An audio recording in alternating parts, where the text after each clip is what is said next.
Muy buenas tardes. ¿Cómo estás, Roberto?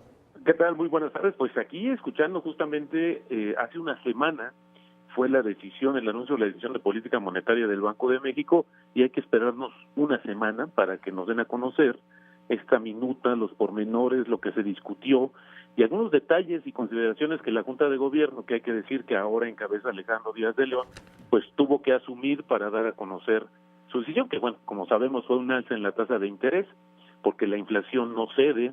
Se nos había dicho que ya iba a tocar un punto máximo y de ahí Así es, empezaría a disminuir, lo cual no ha sucedido ni sucederá el próximo año. Hoy los así analistas están es. viendo que hasta 2019 podríamos estar en una inflación de entre 3%, que es 3 más menos un punto, que es Ujú. el objetivo que tiene el Banco Central. Sí, Pero creo que también es importante esta situación de que en medio del próximo año habrá elecciones, sí, pero también se va a incluir ya la nueva metodología para el cálculo de la inflación, ujú, que se ha venido trabajando y se había venido posponiendo, pero finalmente se presentó. El INEGI, que es el responsable de medirla, la presentó y va a entrar en función, ya en operación, ya actualizada, en el primer semestre del próximo año. Y entonces ahí sería muy bueno ver cuál es el impacto que simplemente va a tener por el cambio de la metodología, que hoy en pocas palabras lo que está haciendo es subir más el peso que tiene ujú. los alimentos en la canasta básica, que así es como se conforma y se mide la inflación en México. Se diseña una canasta básica de ciertos productos y se van midiendo los precios pues prácticamente todos los días, y de ahí se va tomando justamente cuánto es lo que ha evolucionado el precio de esa canasta básica. Y así es que hoy hay una preocupación muy grande porque la manera de regular esta situación de la inflación es Ujú. que tú encareces el costo del dinero. ¿Esto qué quiere decir? Que la tasa de referencia del Banco de México va a seguir aumentando 5 veces consecutivas y que hoy ya vemos un efecto en el costo de los créditos, pues como que están referenciados a tasa variable, como los créditos de las tarjetas, justamente las tarjetas de crédito, algunos créditos también que tiene de consumo, que estos están, insisto, más referenciados a una tasa de interés que se va moviendo y que eso ha encarecido el costo del crédito, porque lo que dice la teoría es que cuando tú encarezcas este costo del dinero, las empresas dejarán de invertir, los consumidores dejaremos de gastar y eso presionará menos los precios de bienes y servicios y con ello pues estaríamos viendo una baja. Es Bien. todo el sentido contrario a lo que sucede hoy en Estados Unidos, por ejemplo. Sí, por ejemplo, ¿no?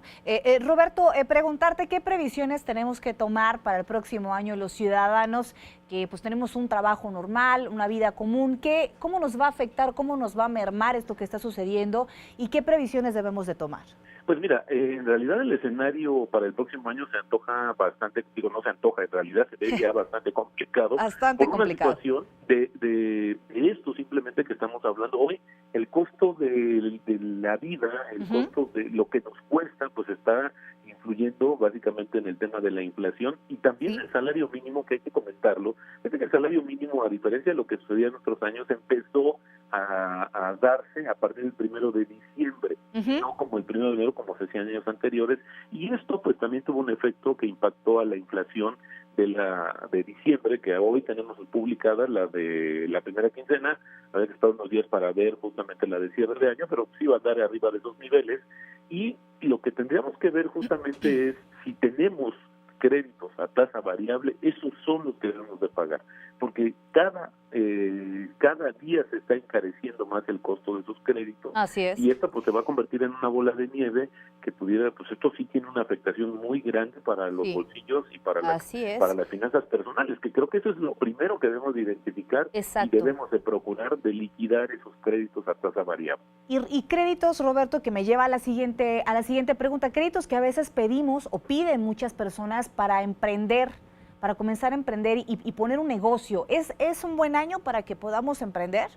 Mira, en realidad siempre es una pregunta muy oportuna y la verdad es que la respuesta es que si tú no tomas el riesgo, pues sí, podríamos estar esperando. Mira, hemos vivido este país hasta hace algunos sexenios, algunos años, se reinventaba cada 6 años.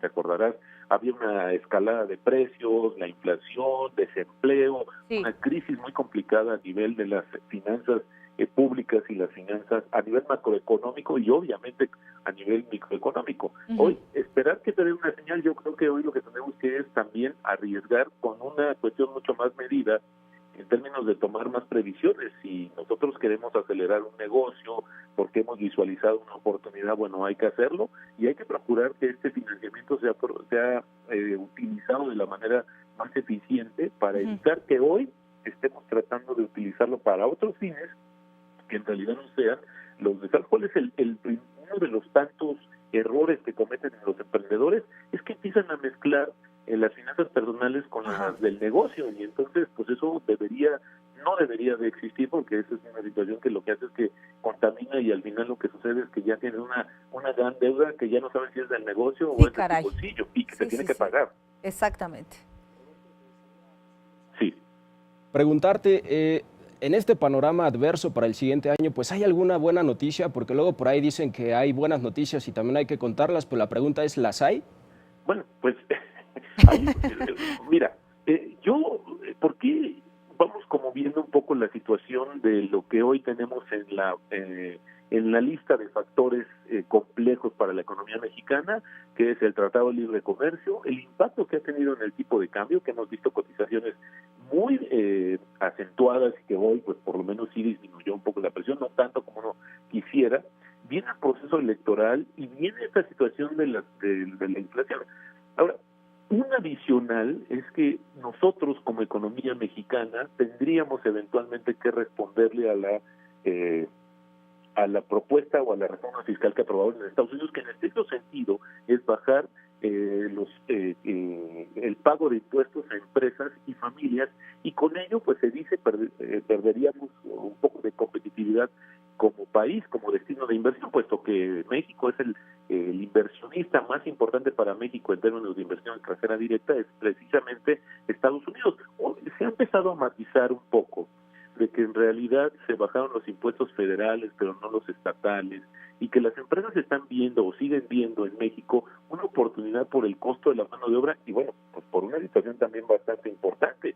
$1 de ellos representa 19 pesos de los nuestros, entonces esa ventaja exacto, y esa ventaja obviamente va a jugar mucho en el sentido de poder seguir atrayendo capitales. Y ahí viene la buena noticia. Si el gobierno no responde de esa manera, podemos dormir tranquilos pensando o sabiendo que no va a haber aumento de impuestos en la economía mexicana para el siguiente año. Porque ya no hubo como una necesidad de hacerlo. Hoy lo ejemplificábamos básicamente con una cobija. La cobija de México cada vez está siendo más pequeña y el 70-80% de esa cobija ya está engrapada, ya está comprometida a ciertos gastos, entonces el margen de maniobra del gobierno mexicano se reduce. ¿Por qué? Porque se le caen los ingresos petroleros, porque también a raíz de toda esta crisis el gobierno tuvo que hacer recortes del presupuesto, afectó, por ejemplo, planes muy importantes de infraestructura, que esos tienen un efecto multiplicador en la economía, es decir, tú construyes una carretera, una gran obra, y tienes 30, 40 ramas de económicas productivas que se están beneficiando de todo ese impulso de este proyecto, lo cual no sucede, y hoy lo que menos deberíamos de hacer es que todavía se reduzca más esa cobija, porque si los empresarios dicen, oye, el gobierno de México responde de Estados Unidos y bájanos también aquí los impuestos, bueno, pues tendría que voltear el gobierno a buscar otras fuentes de ingresos y podría ser el de los consumidores. Así es, y ojalá, Roberto, ojalá que el gobierno pueda maniobrar, como dices, aunque tiene muy poco margen de maniobra, pueda maniobrar a nuestro favor ahora que viene esta negociación del TLC y el proceso electoral del próximo año. Pero esperamos contar contigo y, por supuesto, con estas llamadas que nos ayudan muchísimo a comprender la situación en la que nos encontramos de manera económica. Y Muchas prometo gracias. buscar para la próxima noticias más positivas. Muy buenas tardes.